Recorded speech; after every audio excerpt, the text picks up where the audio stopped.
എനിക്ക് ഒരു സ്കൂട്ടർ ഒന്ന് വാങ്ങി തരണം. ഞാൻ നാട്ടുകാരോട്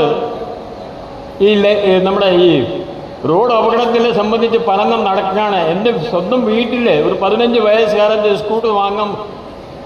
സ്കൂട്ടർ ഓടിയാൽ അത് നടക്കില്ല. Because you are only 16 years old. ഞാൻ പറഞ്ഞ പോലെ ആയിരിക്കും ഓരോ വീട്ടിലെ അച്ഛന്മാർ പറയിക്കാനാണ് എൻ്റെ വിശ്വാസം. ഇയാൾ എന്നോട് പറയുമ്പോൾ എൻ്റെ ഭാര്യ അടുക്കളയിൽ എന്തോ ജോലി ചെയ്തു കൊണ്ടിരിക്കുകയാണ്. എനിക്ക് മറക്കാൻ പറ്റില്ല. അടുക്കളയിൽ നിന്ന് എന്നോട് പറയുകയാണ്, എന്താ ഇത്, ഒരു ചെറിയ ഒരു കാര്യം ഇയാൾ ചോദിച്ചില്ല, ഇത് ഒരു ശരിയാക്കി കൊടുത്തൂടേന്ന്.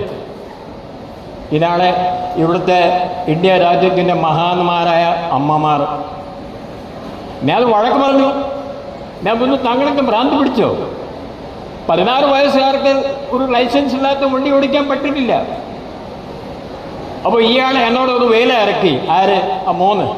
നിങ്ങൾ ആ വണ്ടി കൊടുത്തില്ലെങ്കിൽ ഞാൻ വീട്ടിൽ നിന്ന് ഓടിപ്പോകും. ഓ, ഞാൻ പറഞ്ഞു, ഇപ്പം തന്നെ പോവുകയാണോ, നാളെ പോവുമോ, മറ്റന്നാൾ പോവുമോ? ഓടാ അവിടെ നിന്ന് കിട്ടൂല്ല, ഒന്നുമില്ല. ഇയാൾ വീട്ടിൽ നിന്ന് ഇറങ്ങി പോയിട്ടുമില്ല, ഒന്നും സംഭവിച്ചിട്ടില്ല. പറയാൻ മറന്നത്,